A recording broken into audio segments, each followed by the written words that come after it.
King Nagarjuna గారు ఇటు తెలంగాణ సినిమాల మీద, తెలంగాణ కల్చర్ మీద సినిమాలు రావాలని చెప్పేసి ఆ రకంగా ఫోకస్ పెట్టినట్టుగా మనకు కనిపిస్తుంది. రీసెంట్‌గా 'పల్లబురుసు' అనే సినిమాని వాళ్ళ ప్రొడక్షన్ దగ్గర నుంచి రావడం చూస్తున్నాం. ఆ నేపథ్యంలో ఆయన మాట్లాడుతూ తెలంగాణ కల్చర్ మీద రావాలి. అందుకోసమే సినిమాలు తీస్తున్నాను. తెలంగాణ భాష అంటే కూడా చాలా ఇష్టం అంటూ ఆయన మాట్లాడడం జరిగింది. సో, కంప్లీట్‌గా ఈ టైంలో నాగార్జున గారు ఇలా తెలంగాణ సినిమాల మీద ఎందుకు ఫోకస్ పెట్టారు అనే చర్చ కూడా జరుగుతుంది. దీనికి సంబంధించి డిస్కస్ చేయడానికి ప్రెజెంట్ మనతో పాటు సీనియర్ ఫిల్మ్ జర్నలిస్ట్ అప్పాజీ గారు ఉన్నారు. వారిని అడిగి తెలుసుకునే ప్రయత్నం చేద్దాం. నమస్కారం సార్. నమస్తే ఆదిత్య. సో, మన నాగార్జున గారు తెలంగాణ సినిమాల మీద ఫోకస్ పెట్టారు. సో, 'పల్లబురుసు' అనే సినిమాని ప్రొడ్యూస్ చేస్తున్నారు. ఇంకా చేస్తాను. మంచి కథలుంటే మీ దగ్గర ఎవరన్నా కథ ఉంటే రండి. అన్నపూర్ణ స్టూడియో ఎప్పుడు ఓపెన్ అయ్యి ఉంటుంది మీకోసం అని చెప్పేసి కూడా ఆయన చెప్పడం జరిగింది సార్. బంపర్ ఆఫర్ అది. అవును. సో, ఇలా తెలంగాణ సినిమాల మీద కంప్లీట్‌గా ఆయన ఫోకస్ మార్చుకోవడానికి కారణం ఏమై అంటే ఉంటుంది? తెలంగాణ సినిమాని కాదు, అంటే కల్చర్ మీద తెలంగాణ కల్చర్ మీద కూడా సినిమాలు తీయాల్సిన, అంటే ఇప్పుడు బురుసు. బురుస్ అనే సినిమా తెలంగాణ నేపథ్యంలో రూపొందిన సినిమా కాబట్టి ఆ సినిమా ప్రమోషన్స్ లో ఆయన ఒక ప్రొడ్యూసర్ గా మాట్లాడుతూ మా చెప్పడం జరిగింది. ఓకే. అయితే ఆయన అంతకుముందు రాజన్న సినిమా తీశాడు కదా, అవును. ఆయనే మర్చిపోయాడు హ్మ్. కదా. రాజన్న సినిమా అప్పుడు రాజమౌళి దానికి ఫైట్స్ కి ఏమంటారు దాన్ని, సారథ్యం. అవును. ఆయన సారథ్యంలో ఫైట్స్ చేశారు. వాళ్ళ ఫాదర్ విజయేంద్ర ప్రసాద్ డైరెక్షన్ చేశారు. ఆ సినిమాకి చాలా అవార్డులు వచ్చాయి. ఆ సాంగ్స్ కి మంచి అప్లాజ్ వచ్చింది ఇదంతాను. అయితే బేసిక్ గా నాగార్జున మంచి టేస్ట్ ఉన్న ప్రొడ్యూసర్. అంతకుముందు కూడా అంటే వాళ్ళ కాంపౌండ్ హీరోలతో కాకుండా బయట హీరోలతో కూడా ఆయన కొన్ని సినిమాలు చేశాడు. అందులో ఒకటి ఉయ్యాల జంపాల, అవును. రాజ్ తరుణ్ హీరోగా ఇంట్రడ్యూస్ చేసిన సినిమా అది. కాబట్టి ముందు నుంచి అది ఉంది. ఇప్పుడు అంటే వాళ్ళకి వాళ్ళకున్న ఇన్ఫ్రాస్ట్రక్చర్కి, హ్మ్. అన్నపూర్ణ స్టూడియోస్ ఉన్న దీనికి సినిమాలు తీయడం అనేది పెద్ద ఇదేం కాదు. యాక్చువల్గా ఇప్పుడు ఏంటంటే మన తెలుగులో ఈ స్టూడియో ఇన్ఫ్రాస్ట్రక్చర్ అంటే పోస్ట్ ప్రొడక్షన్ మొత్తం అదంతా ఉండి ఆ సినిమా నిర్మాణానికి ఎందుకు దూరంగా ఉన్నారు. ఇప్పుడు రామానాయుడు స్టూడియోస్ హ్మ్. చాలా రోజులైంది వాళ్ళు నేరుగా ఒక సినిమా చేసి.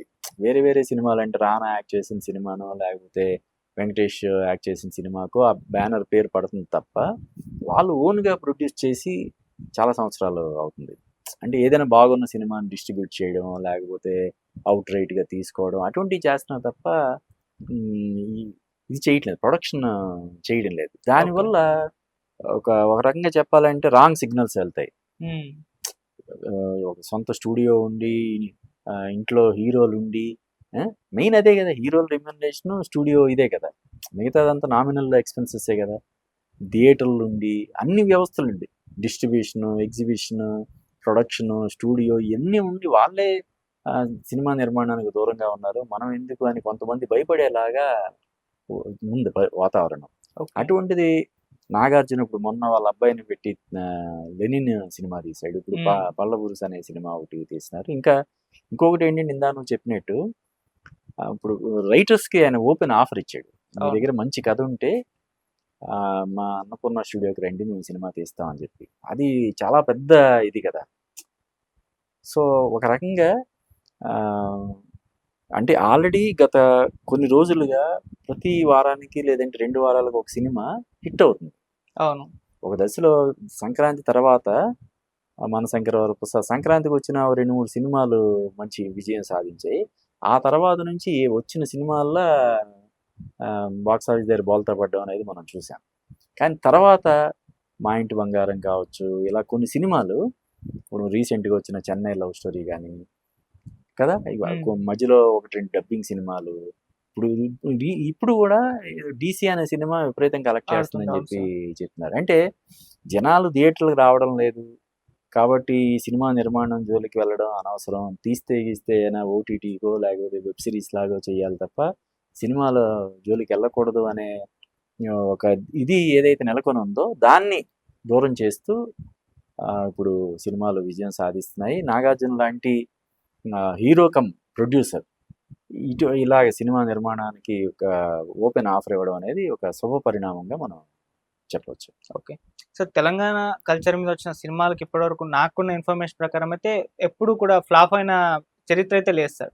వచ్చిన ప్రతి సినిమా కూడా విజయాన్ని అనేది సాధించింది. అది తెలంగాణ రాకముందు వచ్చిన సినిమాలు కావచ్చు, తెలంగాణ వచ్చిన తర్వాత సినిమాలు కావచ్చు.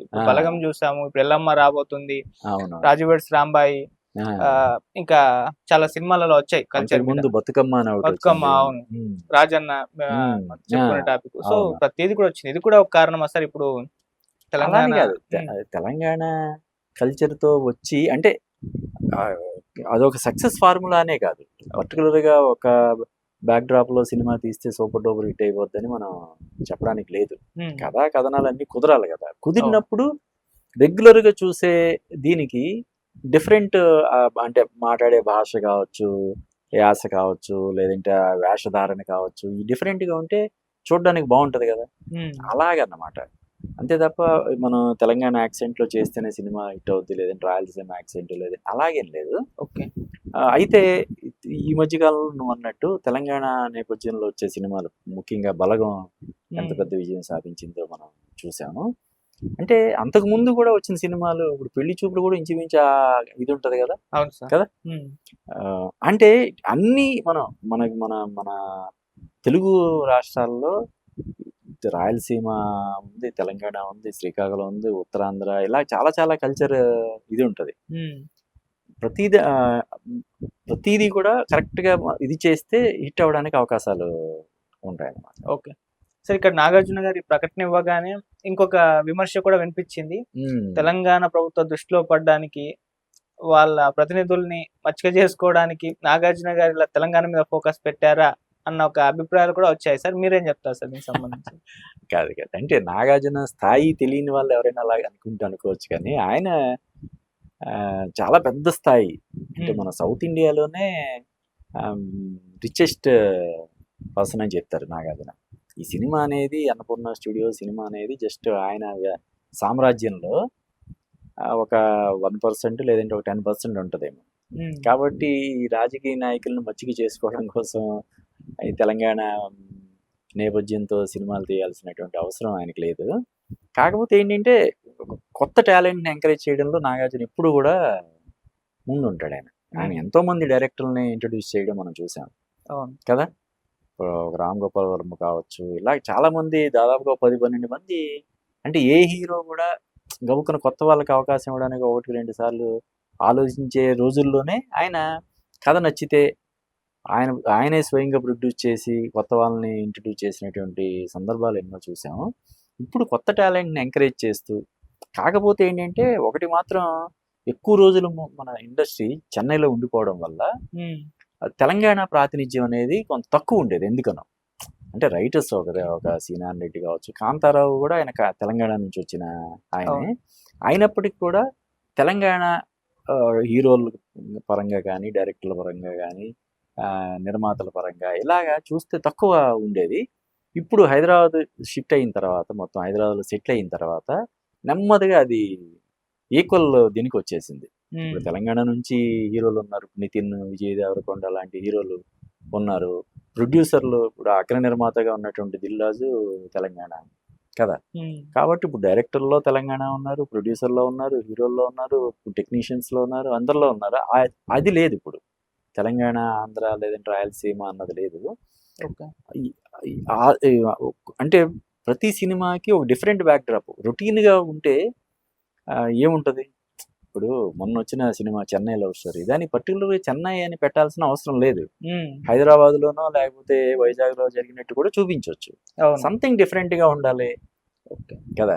ఇక్కడ మన చెన్నై షాపింగ్ మాల్ అని ఉంటది, అది ఓనర్స్ వచ్చి మన ఇక్కడ వాళ్ళు కదా.